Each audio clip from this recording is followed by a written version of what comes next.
In the 71 years that have passed since India's independence, much has happened on all fronts. We have come a long, long way. At the same time, much of what is past remains prominent in our memory. Events of the 50s, 60s, 70s, depending on what age group we belong to. Partition itself, going back to the 40s. Running like a thread through all this time is music. Songs heard 50 years ago remain as fresh even now. One could give a number of films whose music remains very fresh. Lyrics written long ago still move us as much now as they did then. A brief line or two heard faintly from a song suddenly brings back memories of long ago or takes us back to that time. Note by note reminds us of all this and more. Moreover, it involves the reader too by making him or her come up with their own options. Perhaps there is a better, different song that symbolizes the year for you. Whatever it might be, there are many insights here into both the world of Hindi film music and into history. Just a dip into the book will reveal a whole lot of events that you thought you had forgotten. It might be the year that a movie was released. It might be the year Sitaram Kesri was elected and you've forgotten kind of about it. Or a vote of confidence and who was Prime Minister. So, not as a publisher but as a genuine well-wisher, I would say it's an ideal gift for anyone needing a handy guide to our history. Especially for millennials who missed out on events before them that continue to make an impact even now. Wars, conflicts, political upheavals, and explain why the India of today is the way it is. In conversation are Sharmila Tagore and Mukul Kesavan. Sharmila ji has been an iconic figure herself, traversing the spectrum of art and entertainment from a memorable introduction by Satyajit Ray as a bride in the Ankur trilogy, which nobody can forget, that first performance, to being a top-notch star in Bombay with roles that still hold audiences enthralled. Any number of films. Kashmir Ki Kali, An Evening in Paris as a commercial and well-made film. Amar Prem, Safar, Mausam, many others.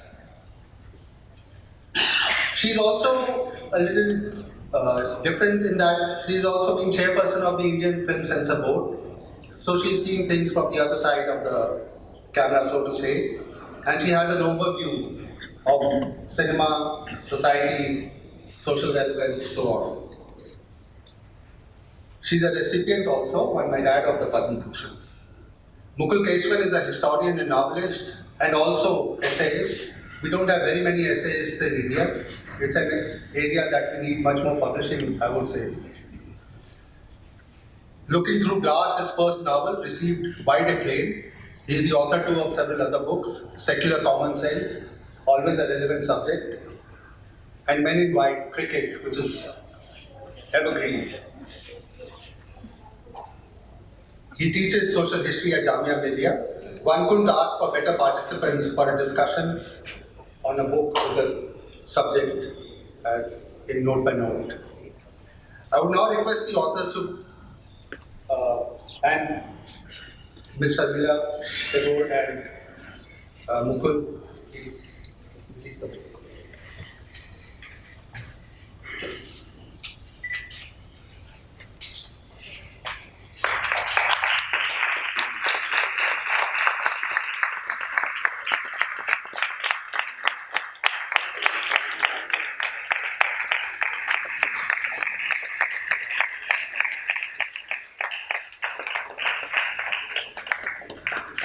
Excuse me.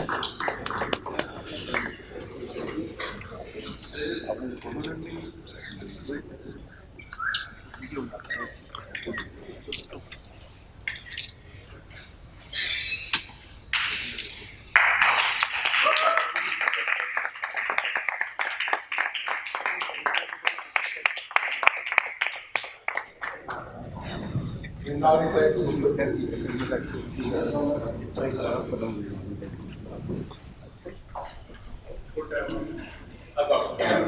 This one. Hello, welcome to this event. Thank you very much for coming. I'll begin by explaining the curious way to jazz. And I speak for Sharmila and myself here, which is that it's odd that we are in the middle of this, given that we haven't written this book. There's a long and honorable tradition in Delhi book launches whereby everybody, but the people who are involved in writing a book, talk about it. So this is not going to happen here. Sharmila, of course, is here because she is who she is. I mean, she's an extraordinary star. She's a person who's lived many years of this history of the Republic fully and widely. My claim to being here is that, if I may, I represent you.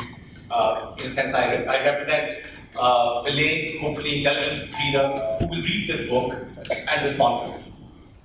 Let me just explain to you why this is a wonderful book. At its most basic, it's a kind of timeline of the Republic. It's a chronology of the Republic.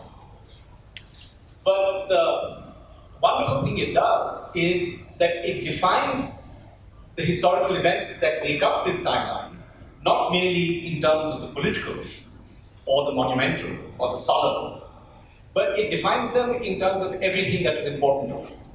You know, whether it was advances in technology, defeats in sport, moments in education, all of these come together to give us kind of annual, year-by-year bouquet of events. And what this does is each event becomes a resonant context for the other. So suddenly you find that instead of a kind of to-be list of events, you have a group of events that are sort of resonating one against the other. And I think the best way of actually introducing this is to actually think of a year, pick a year from this book. And the year that I choose to pick quite randomly, but also because it's an important year, is 1971. Lots of us can think of one or two reasons why 1971 is really important. The Congress under Mrs. Gandhi wins a very important election. India against Pakistan wins a very important war. Bangladesh is born.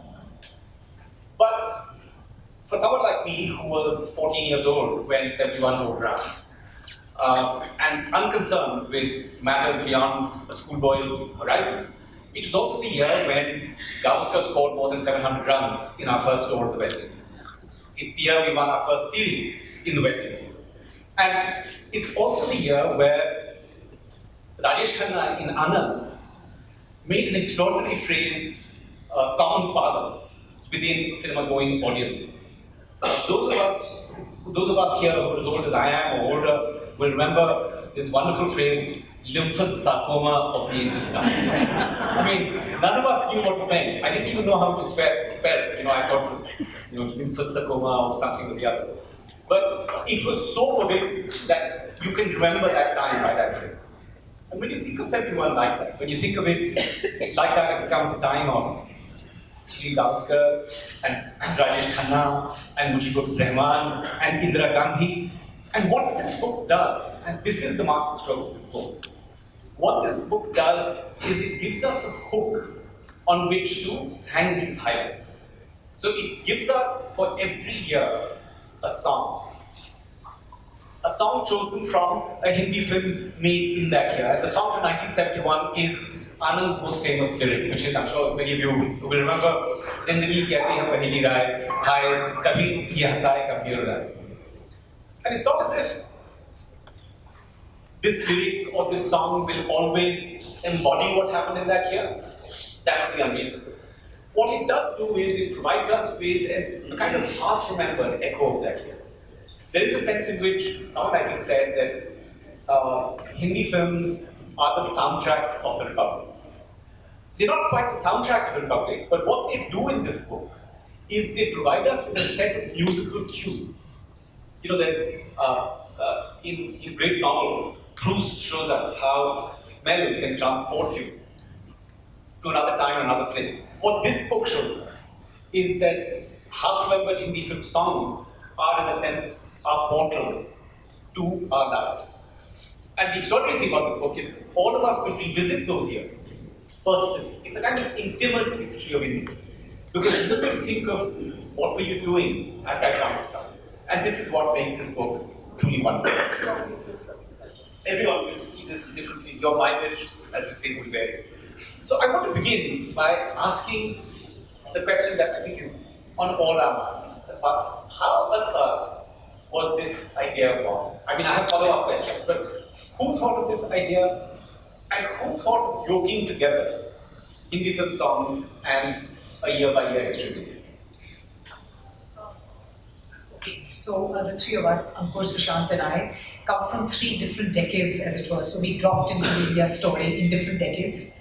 So a lot of what had happened was very much a part of our lives. But we sort of met and started having these intense political, social conversations. And I think coincidentally that was after 2014. So there was always this sense that there was no India before 2014. 70 saal mein kuch nahi hua hai. So we kept hearing that, and for all our disagreements and our very, debates, that was the one thing we agreed on and said, no, mate, something has happened in 70 saal which we need to, as a little tribute and a testament to India, the idea that so completely, was a thing with all of us, that we owed the demographic that is probably too young, too much in a hurry, and too anxious about its future to register what had happened in 70 years in India. So we thought that we would, sort of throw a little stone against this tsunami of propaganda of 70 saal mein kuch nahi hua hai, and that little pebble actually grew to be notable. So we thought we'd have this little handbook of India. But then we said it's going to become like an NCERT textbook, which even we won't read, and how are we going to write this? So we thought about what really unites India. So there were like a lot of conversation. Do the tadkas unite us? Do the dal unite us? What unites India?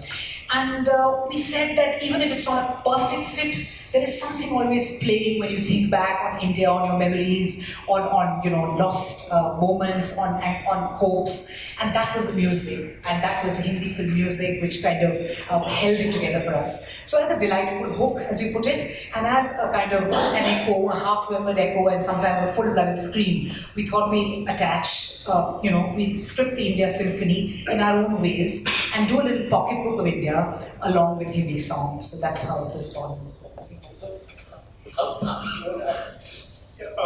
So Mukul, essentially the idea, everybody asks how the idea came out and what the book is really about.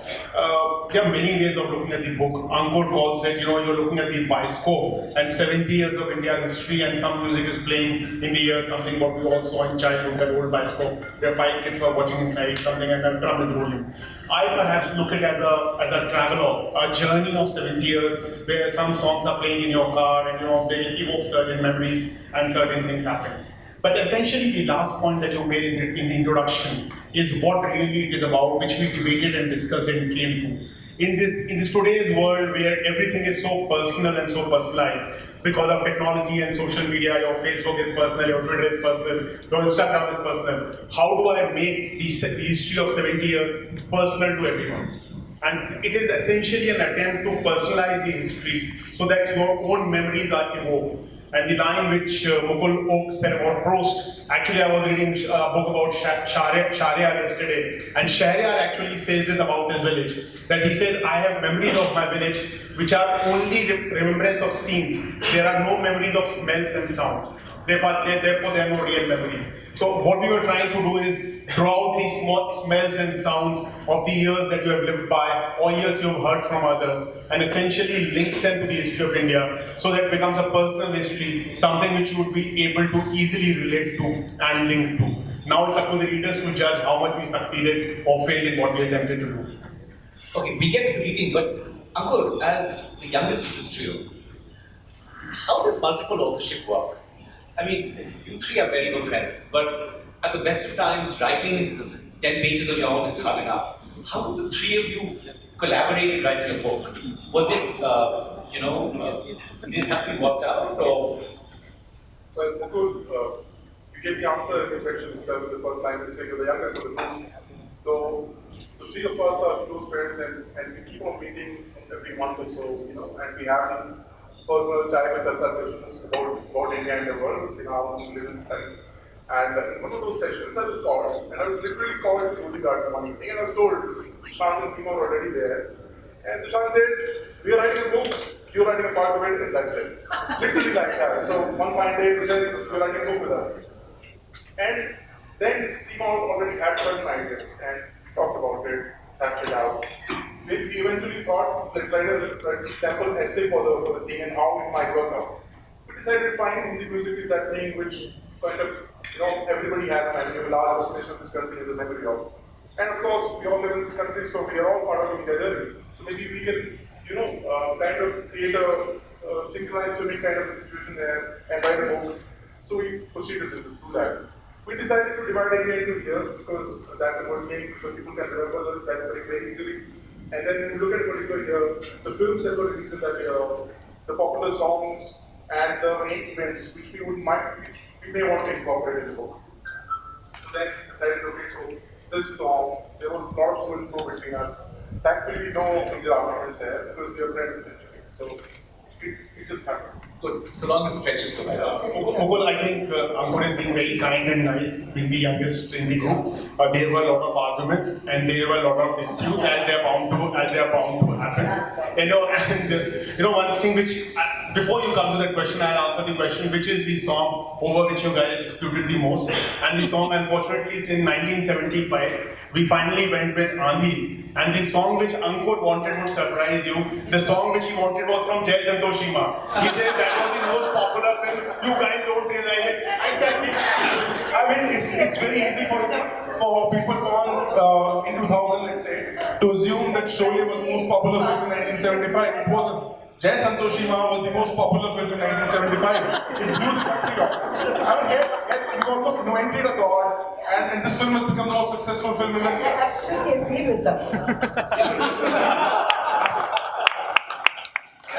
So for all of Ankur's protests that there were no disputes, there were huge disputes. I said there is Sholay, there is Diwar, there is Andhi, and Andhi's band, Mrs. Gandhi is there in the film. A picture is inserted later on, and you are saying Jai Santoshima. I didn't know what it is Jai Santoshima. Look at the symbolism of it. You're creating a god out of thin air, Jai Santoshima, and here is a goddess who's almost taken over the country. So symbolism is also. Argument continues, I can see.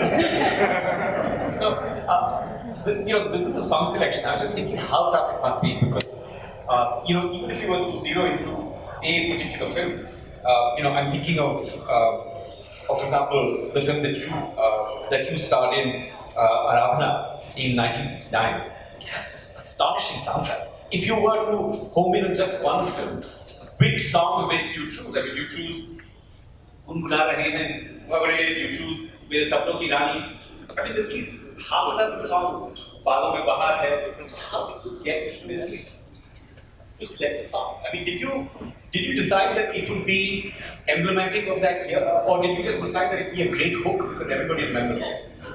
Well, as illustrated in the 75 thing, there was a great distraction with going for the big cinema, going for the big movie that worked, or going for the most popular song. But I think somewhere down the line we decided that this will really test our writing skills, that it cannot be the anthem for each year, but there had to be some kind of a hook. I'll give you an example of say 1960. Which also has, it has Chaudhary Ka Chand, etc. But we picked Pyar Kiya To Darna Kya. So those were agonizing beats we had to pick. So I think one thing I like about the book, which I think is a mini success, if I may say so, is that people who read it come up to me and tell me, your song selection is pretty crappy because this is our playlist. So I said that's excellent. As long as it can provoke everybody to have their own personal playlist, that would be it. It's also the perfect moment to publish a book like this because I read this book with one hand on my keyboard on YouTube. Just summoning up the songs. I thought for a moment I thought there should have been a CD of these, 70 odd years. So then I realized you don't need this. You literally have these songs at your fingertips. Just one question, just for a moment, test this conceit, maybe that Hindi film songs become, in a way, the soundtrack for India. Can Hindi films bear the weight of this burden? What if someone was to challenge you by saying that this is basically a North Indian enterprise, that your reader has to essentially be not just Hindi literate, but Hindi film literate. Your chapter headings are literally the names of songs. They're transliterations of that. So, on behalf of, the moment we forget that she was a great star in the cinema, on behalf of Sharmila as Bengali and me as half South Indian, how do you answer that? Essentially, I don't want to sound like a Hindi chauvinist or a North Indian chauvinist ticket, which I probably can be classified because of my upbringing and background. But essentially, there are two reasons why we went with Hindi films. Firstly, because they have the largest possible audience in India, considering the fact that they have transcended boundaries and are now seen in most parts of the country, whether in the east or in the south. And secondly, of course, people like Ankur and me at least are only familiar with Hindi music. We are not familiar with Tamil film music or Telugu film music or any other regional film music, which we could have perhaps brought in. And it would have come, as you said, the challenge of even picking up one single Hindi song for a year is so huge, is so big. A challenge from picking up from Bangla song or from a Telugu song or from a Malayalam song, it would have been nigh impossible. And then there would have been people who would have said, you picked Malayalam because you're partial to CPM. You should have picked.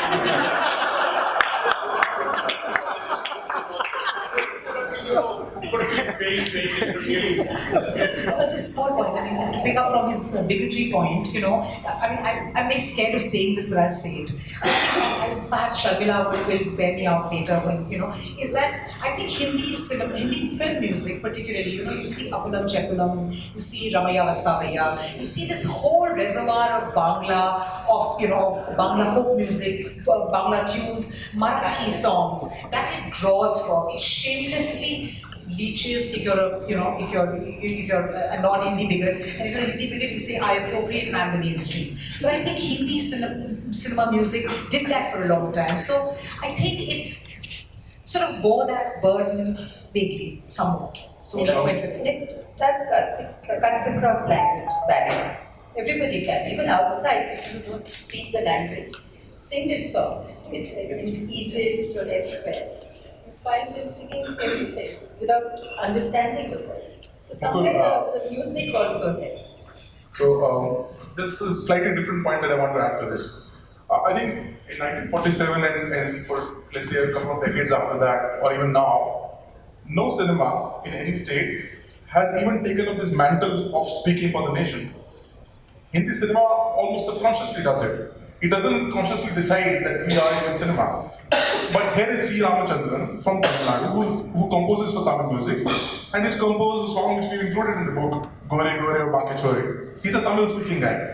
There is a guy in Punjab, a clerk, Rajendra Krishnan, who reads Hindi and Urdu poetry, who comes down to the film industry and says, I don't want to be a clerk anymore, comes down to the film industry. This guy is strangely proficient in Tamil as well. He partners with Ramachandran and writes Gore Gore or Banke Chore. Imagine that. Or you had such a large number of great artists coming from Bengal, working in Hindi cinema. So it wasn't parochial as such. It took up this mantle of speaking for the country. We might have erred on the side because we, of course, understand Hindi music only. So we have this limitation. But I think it doesn't claim to speak for just a particular state or a particular constituency. Yeah, well, that's a question comprehensively answered. And let me confess that I just masquerade under a South Indian surname. I know no languages apart from English and Hindi. So, but it's it's a kind of pro forma question that has to be asked. I was, just before we came on here, I was discussing the magic of discovering stuff that goes contrary to what you think you remember. So I was saying to Sharmila that I was really surprised when I realized that Vakt, which I watched as an 8-year-old in Ritz in Kashmiri, was actually released the same year as Guide, which I thought was a later film. And I was delighted when Sharmila said that she thought so too, especially since she had acted in Guide. So, did that happen to you? I mean, when you flip through this book, are you surprised by some of the chronologies and how they sort of unfold? Actually, I love the book very much because I think this is a wonderful idea. Having this, and I think you recognize the contribution of Hindi cinema and what you just said, that people have come from all over India and have written music and because they can reach to a wider audience. They have also reflected the aspiration and the hope and the dreams of the entire country. So I think it's wonderful that you have thought of this songs, because sometimes we forget the music is remembered, but sometimes we forget the film. Absolutely. Like, for instance, what is that song? Madhuban Mein Rani Ka Naam. Everybody will remember, I'm sure all of you remember. But you'll be struggling to remember which film it's from, So I think it's absolutely fine, and then it doesn't matter because there's so many songs to choose from. I think you've done very well.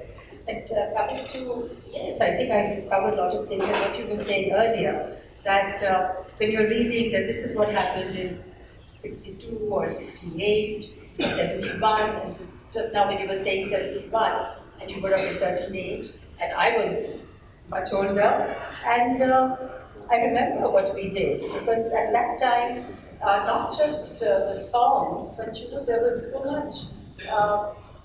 so much togetherness amongst the actors. I remember Balraji and others, they got us all together, and we were raising awareness about Mukti Bahini, we were raising funds for Mukti Bahini, we were doing so much. So there were different set of memories. Rafi Zakaria, it was absolutely wonderful. So what about Rafi Zakaria?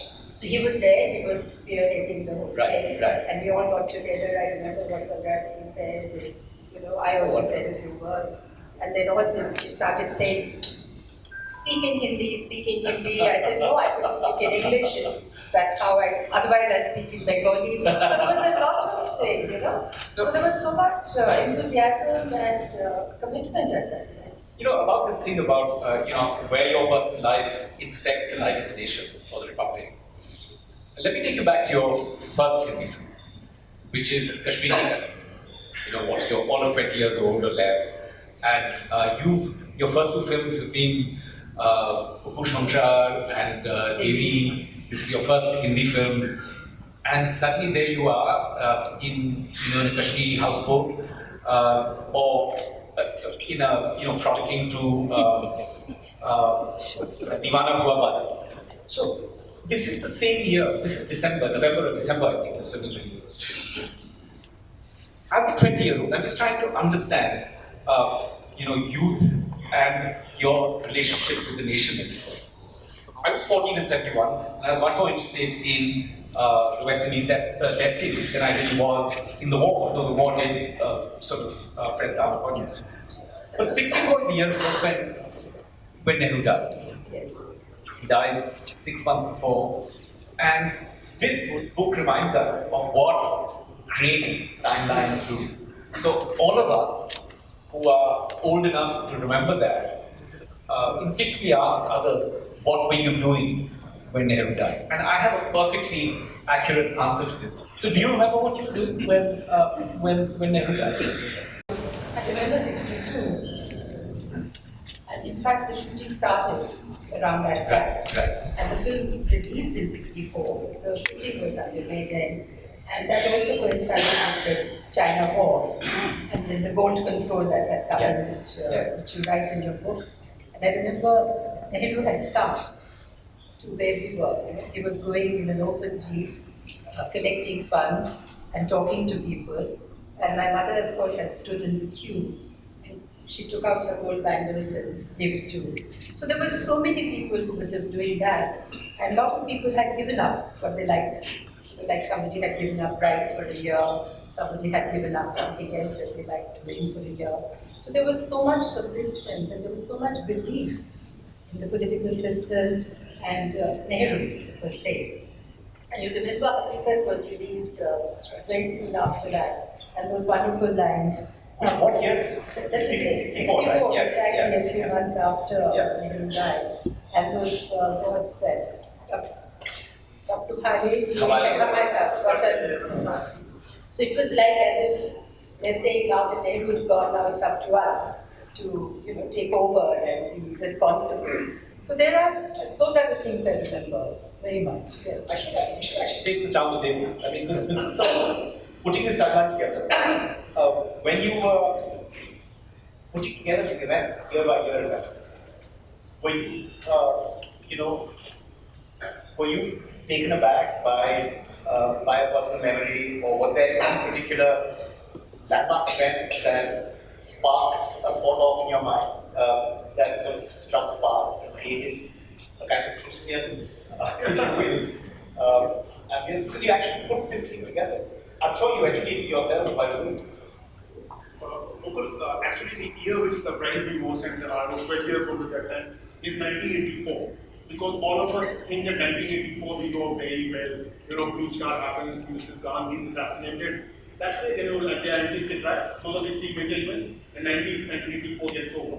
When you actually start looking at 84, it starts with then spotted Rakesh Sharma going into outer space. This is 84, we're talking about where he says, Sare Jahan Se, Acha Hindustan. There is Bachendri Park, the first Indian woman without oxygen who climbs Mount Everest. People might have forgotten it now, but at that time it was a big thing. There was a huge riot in Bhiwandi. Nearly 200 people died, and the resonance of those riots kept on happening in Bombay, in Maharashtra for many years. There was setting of NTR government. There was a setting of the government in Jammu and Kashmir, Bhardwaj government, and there was a setting of the 16th state government by Mr. Gandhi. Mukul Kesavan, that Jammu and Kashmir guy, who was hanged that year. Of course, Blue Star takes place. After Blue Stars, there are two hijackings of Indian Airlines aircraft, which are done by Khalistani activists, militaries, whatever you call them. There are 4 NTC plans. The elections happen. Rajiv gets whatever 410 seats, 410 more important seats as Prime Minister. Hum Log, the first television serial we talked about, that actually starts in 1984. And now has come to thing which all of us have of course forgotten. The Bhopal gas factory, 2057. So 84, you start looking at 84, you say, what didn't happen? Because you think of 67 as something which is monumental. 84 is like, it's a huge moment. That's right. Huge. Yeah. Perhaps, in some ways, it is the year in which so many things happen in this country. You mentioned the election. And I remember in 84, I was 27 years old. This is the great thing about this book. You're constantly in this narcissistic way calculating how old you were then. So, I was 27 years old in 84, and I remember for the first time, and Sushant is absolutely right in emphasizing the importance of that time. Because when the elections happen, India's in that curious pre-liberalization stage. This sort of quasi-liberalized state where you have new advertising firms like Green Diffusion, where you have, you have a new generation coming into politics after the death of Mrs. Gandhi, her son, and so on. But what I remember most vividly is those newspaper advertisements that the Congress took out in 84. And I remember one particular advertisement, I think done by Green Diffusion, which incorporated the slogan, where Congress used a word that it had never used in its history before because it was so radioactive with Hindutva. And I remember the jingle was Chunauti nahi ek sandesh, mazboot hai haath, akhand hai desh. I mean, for anyone who had any notion of history in 1984, to see the Congress use akhand in a political slow time like this just tells you what an important and resonant moment 84 was. And I think this is what this book does. It actually sparks off this curious, self-regarding interest in a time. And a better way to think of this is just a personal interest in that time. Would you, again, as the youngest person in this group, have moments like, did you have moments like that when you were going through this? Thank you for coming in. This is not a particular year that had me thinking for a long time, but there's a particular period. This is towards the end of the Rajiv Gandhi tenure, 87 onwards. And I thought 88, 89, 90, reading it now, it was a very troubled period in the country's political history. So you had governments falling, you had political cynicism coming in a much more stronger way. You had Punjab burning at the same time, Kashmir starting to agitate. this was a very difficult period, I thought, and that had me thinking. I mean, we don't appreciate how we have come up far away from that. And you also had the Hindutva forces on the ascendancy. This is the time when Rama Janmabhoomi movement post Ramayana is just taking off in a huge way. So it's almost as if the country is coming apart. And you have this feeling that something is disintegrating. And I have very faint memories of 1988, mostly songs, but to read about it now and see, we are almost very close to just completely destroying ourselves. One of the things that struck me while reading through this book, and this book is great both for just if you park it in the loo and you read it every time you go in, you can read a chapter, but if you read it right through and build momentum through it, it really is an extraordinary guide. Reading it through, it struck me that one way of thinking about the history of India and the history of Hindi cinema is to make sort of large, violent generalizations about the nature of Hindi cinema in different decades, since this book is organized by decades. And I thought, how is this for a generalization? So, if you think of the 50s, and if you think of the long 50s in the decade, by which I mean if you include a bit of the late 40s, and you include a bit of the early 60s.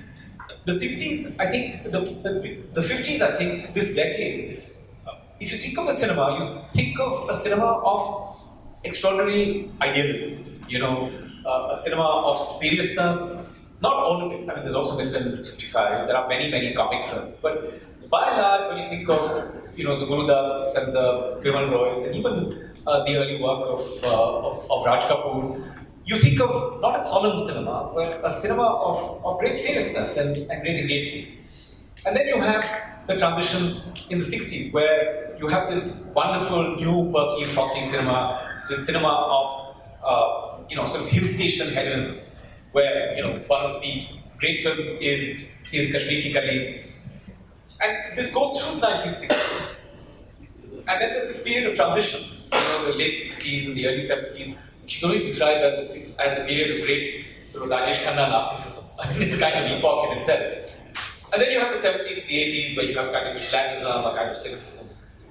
So I was just thinking that I'd ask you, why do you think that in the decade where, in the sense you became sort of widely famous in the 60s, which is, if you will, your Karmabhumi, it's that time in which you do so many films. Why is it that in this really grim decade, this decade characterized by war in the beginning, war in the middle, and war at the end, if you think 71 is just a year after that, famine, the death of great titans like Nehru, extraordinary conflict within politics, why do you think it is that in this decade you have these wonderfully sort of effervescent, joyful films? Exactly because of that, because the disenchantment had set in. The Nehruvian idealism was not working anymore. There was food shortage. That's right. There was all kinds of strife that people were facing. So Hindi film just took to the hills. It was a kind of an escape, I guess. But Eastman color had just come. Yes. So there was lots of, like Kashmir Ki Kali, Marg as well. lots and lots of songs. So I think that was the reason. And we went to Kashmir, and we used to go, I think, twice a year, like once in May and once in October, and there was Jangli and Janwar and so many other films were being Talash. They were all being shot in Kashmir. So we gave visibility to Kashmir in a big way as the most romantic spot in the world. But we didn't give the Kashmiris any visibility. There was no... That's very well put. Yes. So that ended with Roja. It happened in 1989 perhaps. Yes. That's when the realities, so from that romantic spot, it became a tragic. It became, yes. Hindi cinema made Kashmir landscape That's instead right. of... And not just us, I mean, even Raj Kapoor went to Europe. Yes. So Evening in Paris happened in all over the world. Then there was Love in Tokyo. So that was the time to escape. But not all films. After all, Satyakam was No, also... of course. And I want to talk to you about Satyakam. I mean, Satyakam is 1969. That's right. And you have an amazing year in 1969. You do more really big films. You do Talash, Yaqeen, Aradhana, and Satyakam. So if you were to choose one film to stand for you in 69, which you won the Filmfare Award for Aradhana.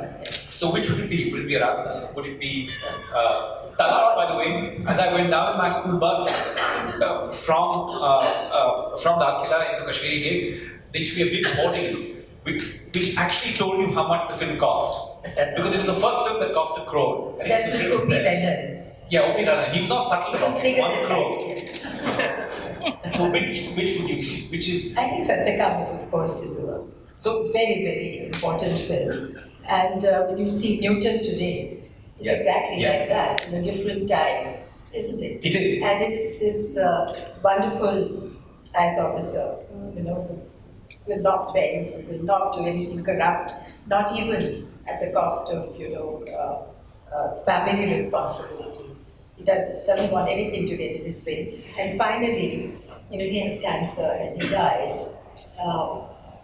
I suppose it's kind of allegorical. And it's the very opposite of escapism. I mean, I can think of very few films that are more relentlessly probing and grim. Yes, and he marries somebody who's raped, who's pregnant with somebody else's child.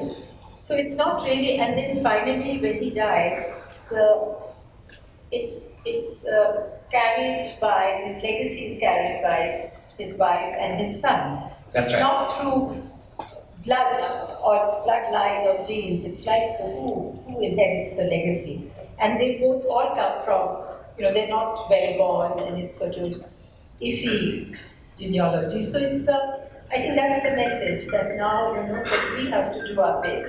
And it's just not money and birth that gives you the right to. That matters. Ankur, you want to say? Satyakam has this very famous dialogue where somebody is referring to Satyakam and says, and I don't remember the exact sentence he says, but says, बड़ा ही घटिया किस्म का इंसान है, बिल्कुल रिश्वत नहीं लेता है.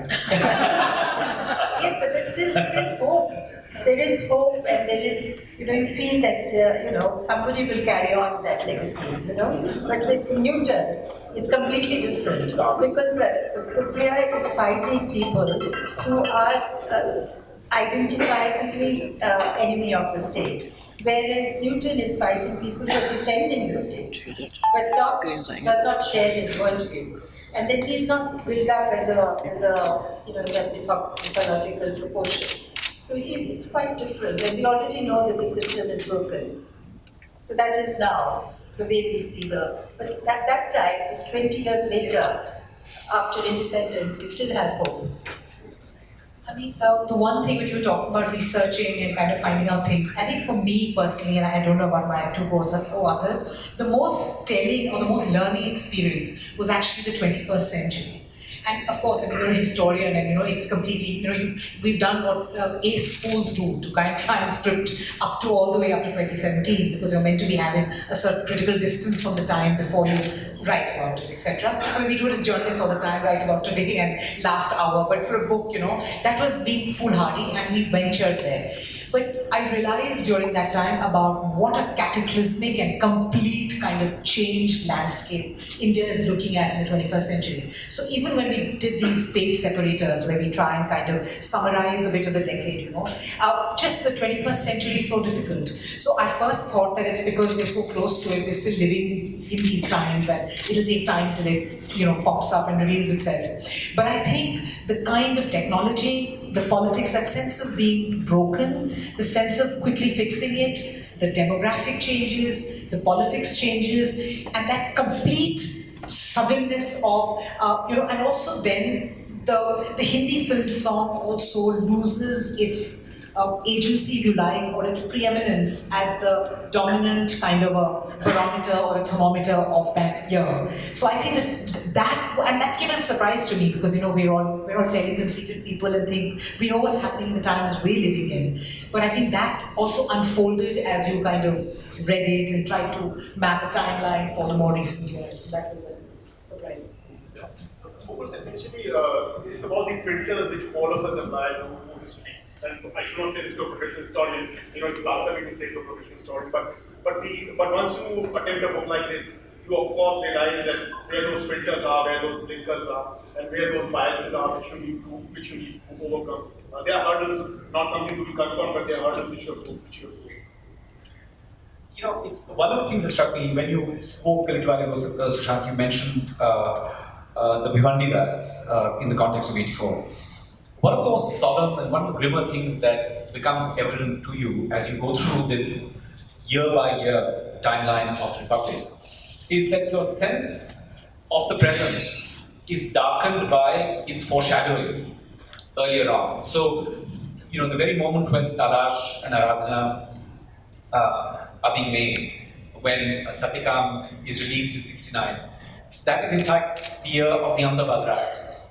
And it's interesting that 69 is the year the Congress splits, 69 is the year of the Ahmedabad riots, which are huge riots, which in a sense presage the breakdown of communal intermingling in a very serious way, or at least let you know that it's happening in Gujarat. And then in the context of 2002, you suddenly realize there are connections that you make, and these are connections to be argued over. It's not as if there is a definitive connection between point A and point B, but what a chronology, actually I shouldn't call it a chronology.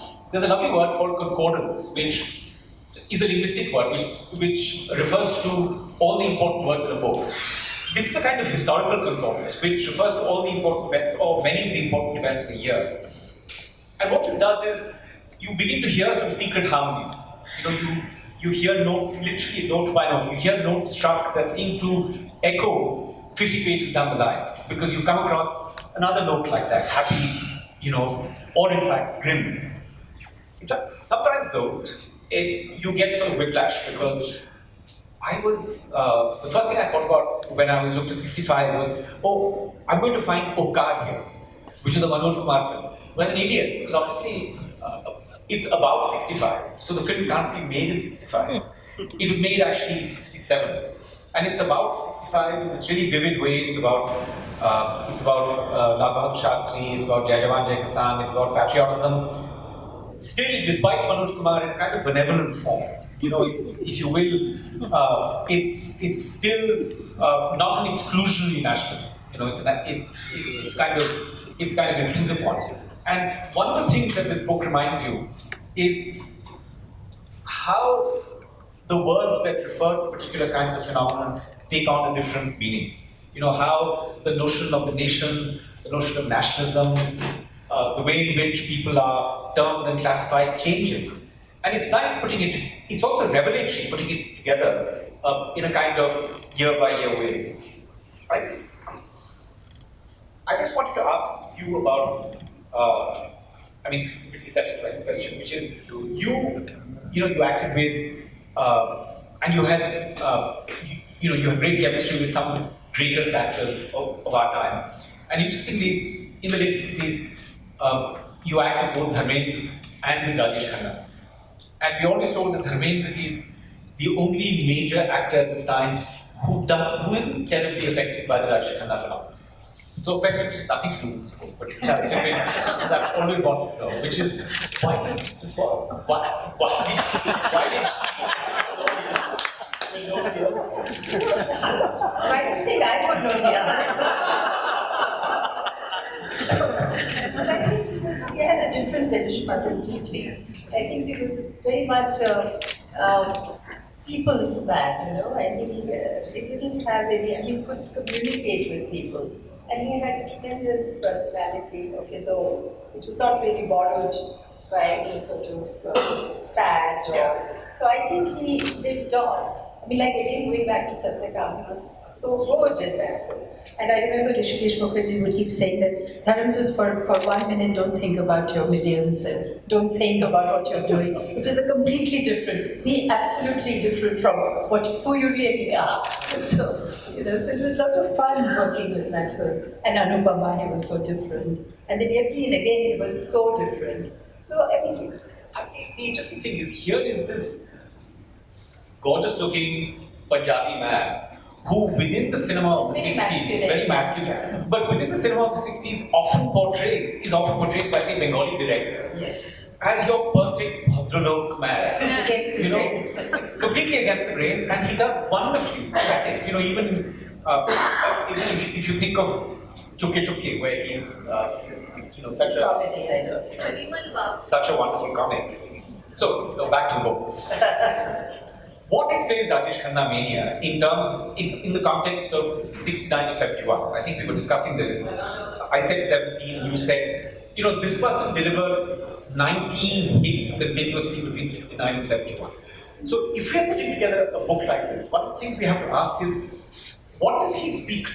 I mean, this is before 71, which is a kind of watershed, the Bangladesh War, Mrs. Gandhi's preeminence. But this is the time of, bank nationalization, pretty purses. We are coming out of the 60s. Do you think it's just what we said earlier, that his charm was a kind of balm against the sort of corrosive trauma of what we had been through? I think, all the other actors, like Dilip Kumar, Devanand, Raj Kapoor, who had ruled for so long, they were getting a bit old. Then that South was also, so I think he was a young face. Maybe Shashi Kapoor also people had seen for a while. So he was, and then the United Producers really promoted him. He had so many films. So I think it was just that, and then you can't really explain this kind of attraction. And the kind that he had was long queues in front of the studios, 9 to 90 were just queuing up. Girls were getting married to his photograph, garlanding his car, cutting their wrist and writing in blood. There were all kinds of phenomena. I've never seen anything like that. We have to really protect ourselves and stay away from him. So I don't think you can explain that. But yes, he just ruled, and then he came like that and he disappeared overnight, really. Suddenly. He did. So it was a phenomenon. I had, I was just thinking about this question. What is the time lag between something happening, or a move developing, or a moment occurring in history, and it being reflected on or reflected by the cinema of that time? And one simple answer to that question is, I wonder how many must have seen Mr. and Mrs. 55, which actually refers to 1955, the famous Gurudutt film where he acts with Madhubala and memorably Lalita Pawar.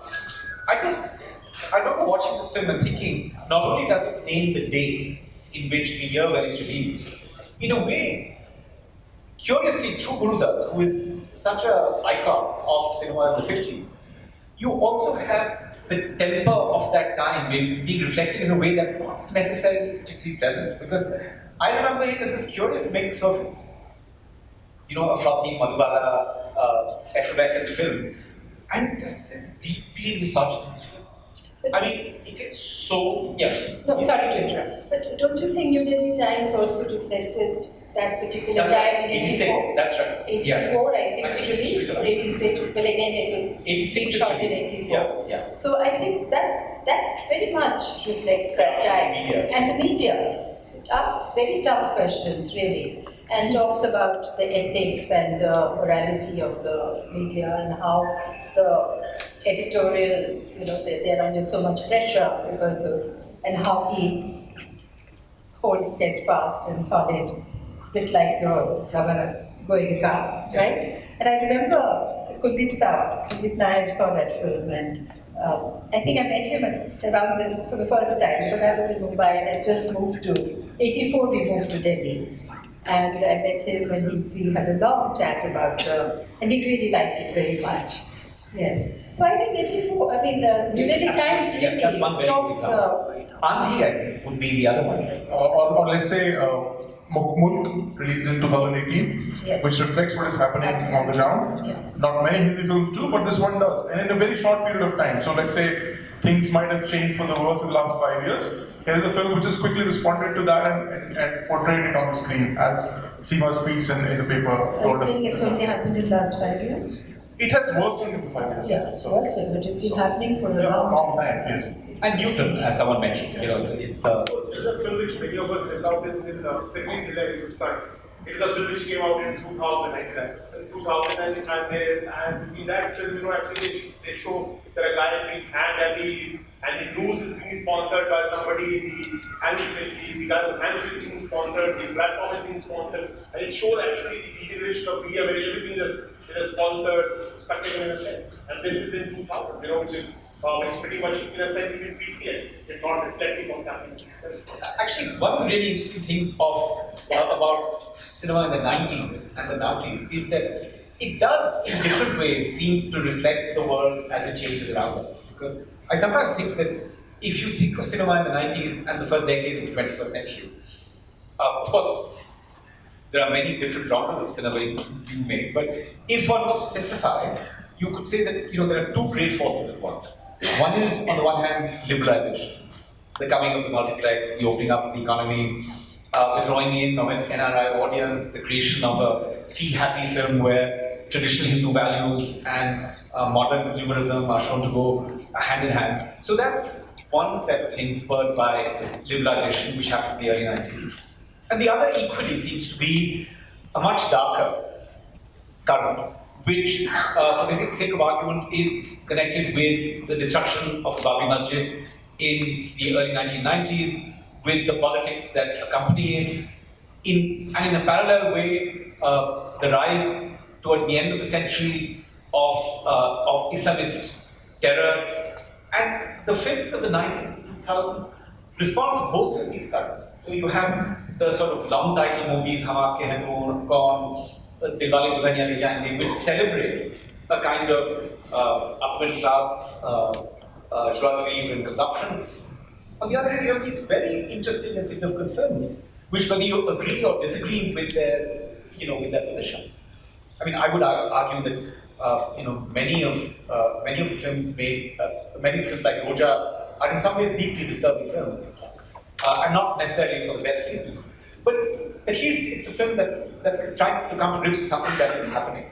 And if you look at Wednesday and Black Friday and Company, the underworld, it's fascinating. When you were looking through the 90s and the first decade of the 20th century, and you're looking for songs, were you influenced by? Were you looking for things that would reflect this mood, or self-consciously, or did it happen in a year by year?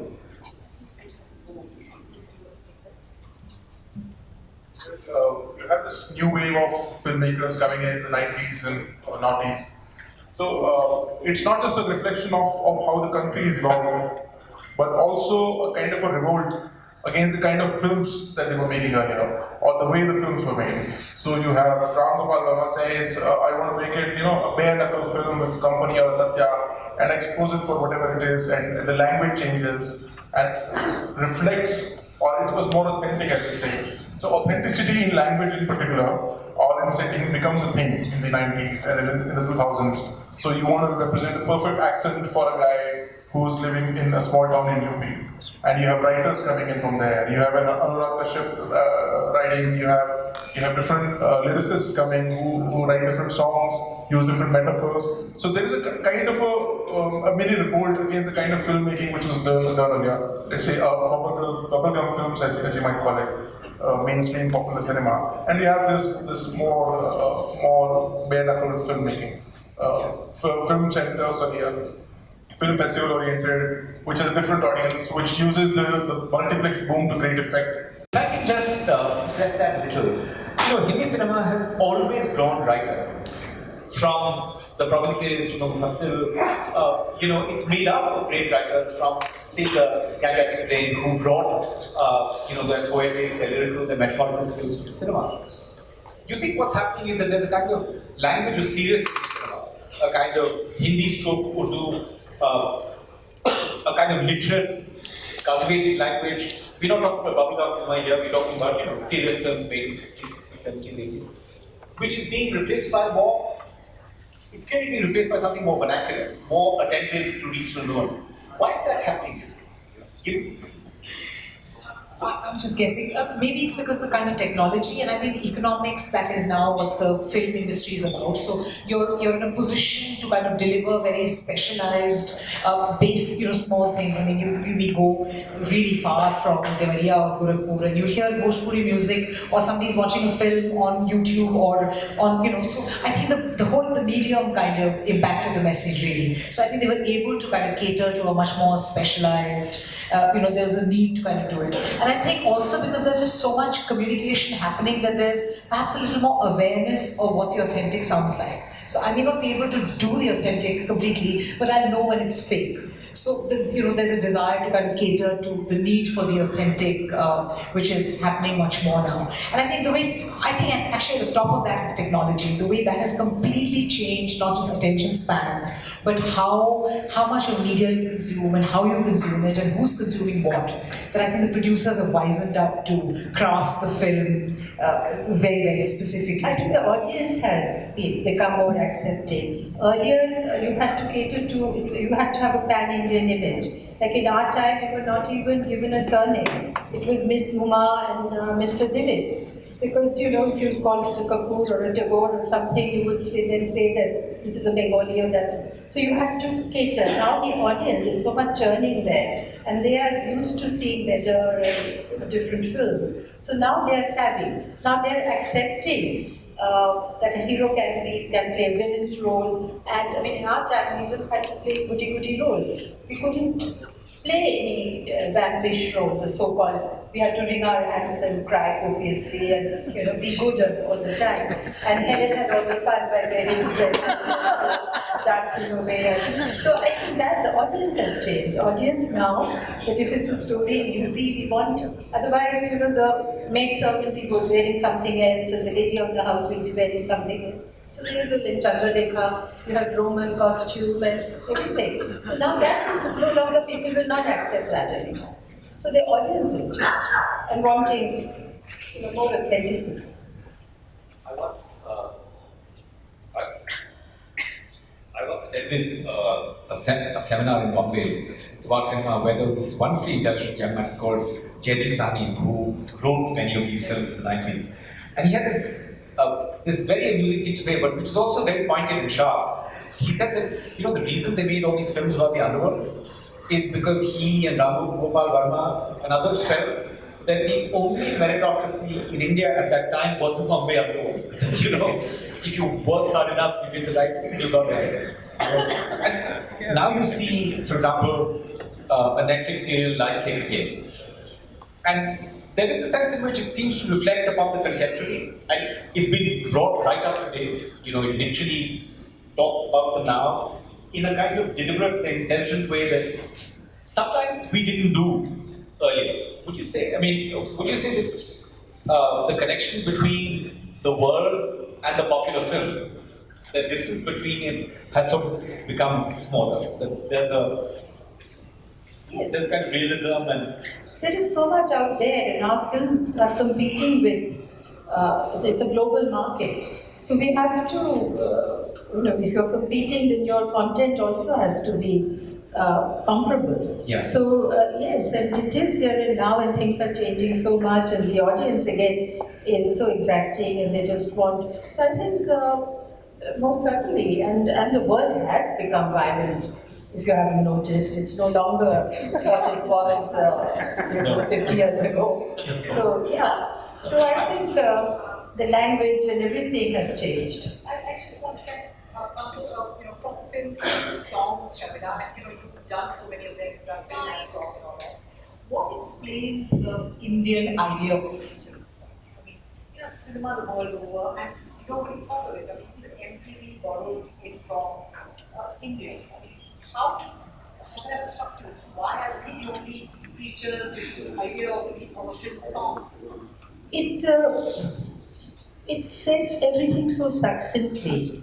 It's a thought within the film, It's in a complete thought, and it's written by a professional writer who's very good, like Rudra Saab or Kafi Saab. We had so many at that time, Sadip Saib, Gyanvi, and so many others, and it's beautifully written. And then again, the music, which of course spoke to everybody. So one was that. One was, like I said, it had a tremendous impact on the audience, and people remembered, and it added to revisiting the film. A lot of people came to see the film, saw the films over and over again because of the songs.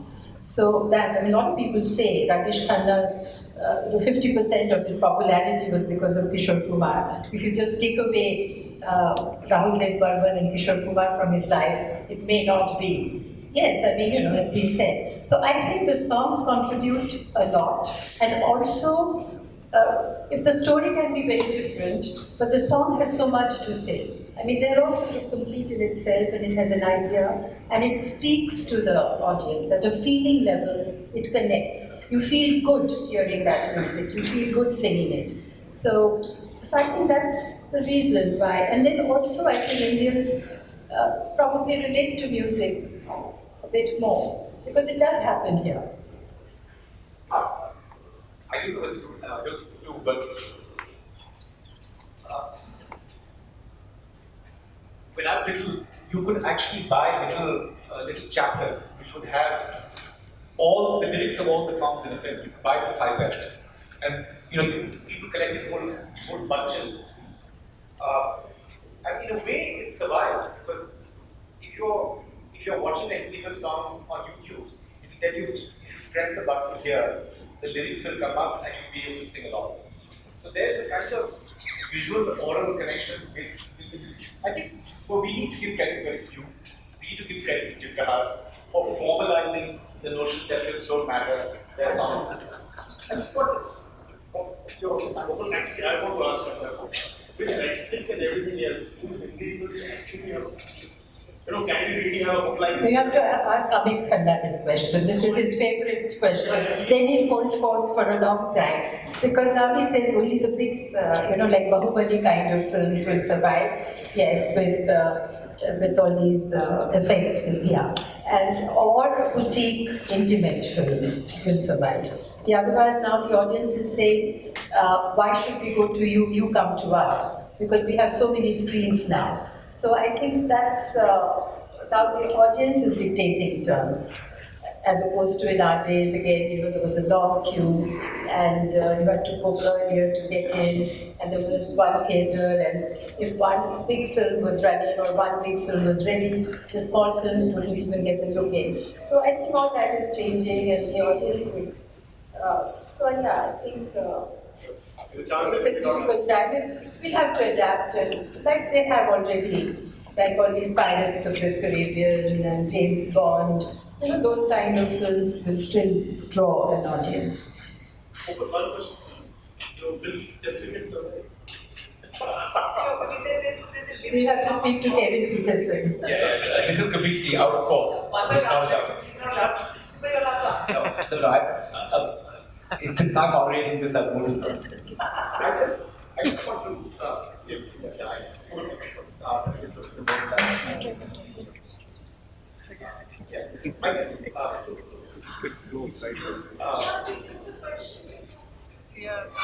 sorry? So that was just something like that. Test cricket survive. Yes, the answer. So, I just want, finally to actually ask our authors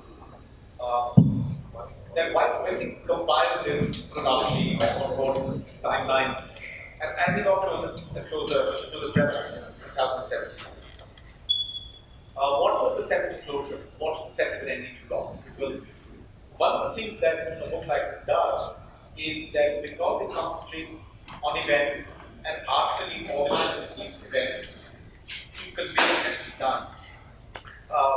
The question I think I should bluntly put to you, please: do you see a movement in these? Do you see a tendency? Sorry, this thing is dying. As you came to the end of this, the 70 years, and as you closed in 2017, did you sense a kind of cumulative tendency in how the Republic unfolded? Or was it just that you felt that there were different phases the Republic went through? But the sense I often get while reading your book is that whether you like it or not, whether this is just a delusion, there are arcs and trajectories that this history seems to demarcate. That there are landmarks that seem to act. That there are dots which you can add up and join. Did you get that sense, or is it that everybody will see this in a different way?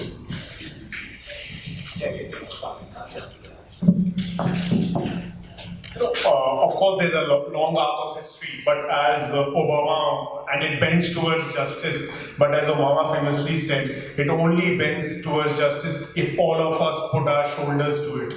I think that is essentially the sense I get, that wherever the history has turned around, whether it is during the emergency or after Nehru's death, or in the mid to late 80s, or even later, it has probably turned around because a lot of Indians, well-meaning Indians, have actually put their shoulders behind it. And while this may seem like not a very bright time, I don't want to use the word a dark time, but things can be turned around, the things can be pushed around if enough people put their shoulders behind it.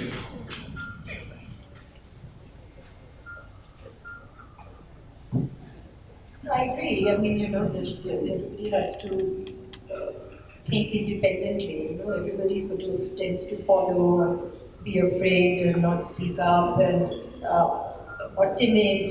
What do I know? So that has to go, and I think otherwise that space, if you keep silent, then the space is taken up by something else, somebody else.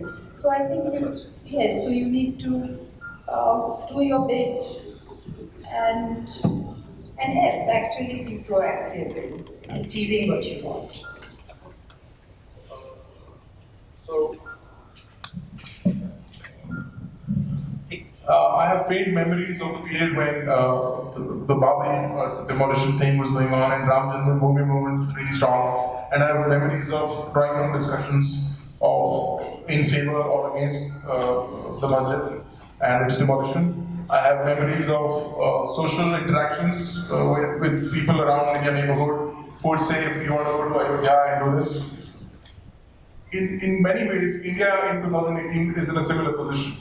I actually have, I think it was worse in that phase when the society was a little more divided, a little more communalized and polarized than it is in 2018. We did traverse that period, we did come out of it, we did grow out of it, but then there was a certain push probably from the political leadership, from the society in general to try and mend ways. We will need the same thing again for India to continue from 2018 to the next, let's say, 20 years and 30 years and then again.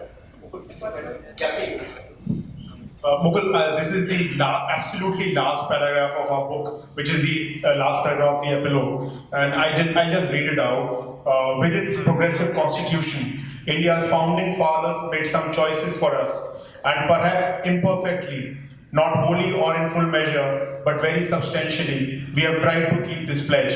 India has endured, India will abide. Thank you. On that note, I'd just like to invite the audience, if they'd like to ask the authors of this book and Sharmila questions. Zobul to ask.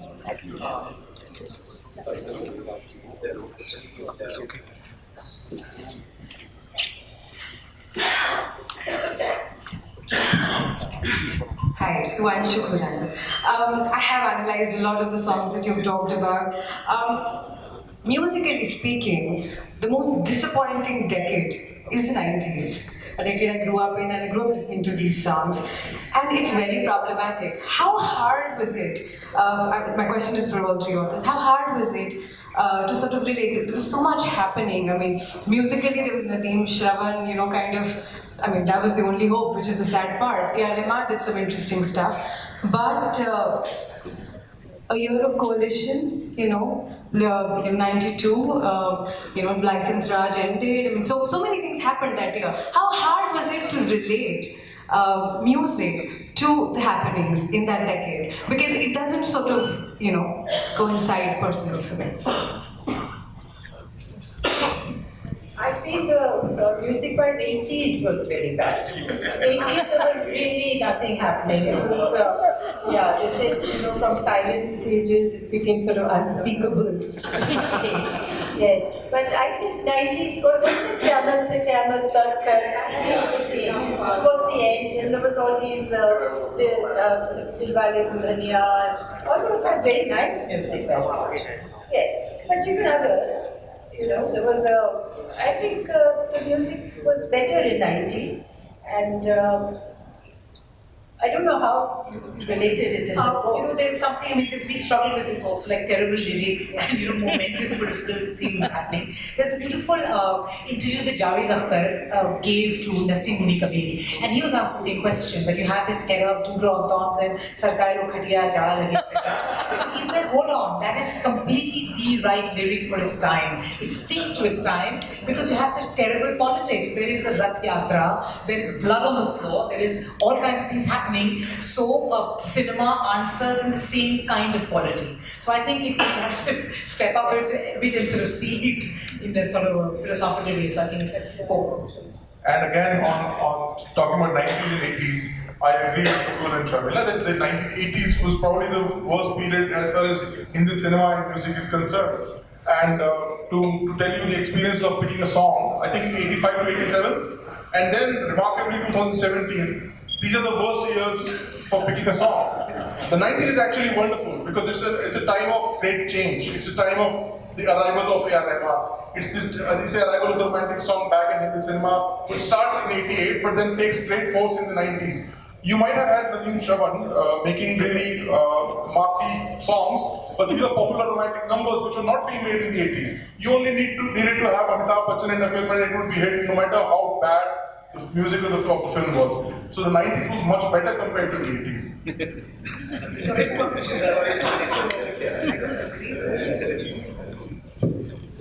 Thank you, what a wonderful evening. Thank you everybody. And mine is an observation and I mean it with all the seriousness as I can. I'm a diplomat, specializing in Chinese affairs. And I take you back to 1964. With the timeline, it reflects 62, Cafe Hasti, Hakikat, the song Sharmila ji referred to, Chale Watan Ko Dekhar Sathiyon. That song makes the hardest man cry, even today, when it comes to picturization, etc., the scream. And in my understanding, our life would have been easier negotiating with the Chinese if we didn't have a song like this. I'm actually proving your point that we are caught in a trap, an emotional trap, which no politician can hurdle out, because here it reflects such deep emotions that rationalism, negotiation with a hard-nosed power like China is just impossible. I love the song, I love the book. It's an ironical situation that it's almost like too much of a good thing. That's very well said. Mukul, can I add just one thing? Hakikat, actually, many of you might not be aware, was made with active government support. Because the government of India and the state governments at that time believed that the Indian morale had gone down after the 1962 war, and the Indian armed forces and the Indian people, the morale in India needed to be lifted. It was made with active government support, with all the state governments helping them, with the Ministry of Defence actively helping them, including funding for the film. So it was not Chetan Anand doing it only on his own. It was actually a quasi-government project to lift the morale up. And as you said, there was a huge downside to it, which we continue to suffer from even now. Sorry, we ran out of time. My apologies to everyone who had questions. Thank you very much for being such a good audience and for listening to the author of this wonderful great book and showcase.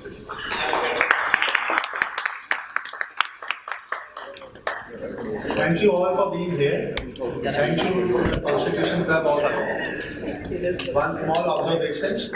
So the book has also got great photographs by Praveen Jain. Do pick up the book. As Sushant pointed out, 1984 was a momentous year. There are many other years like that. And it's a great reminder of what past and we can learn from. Thank you.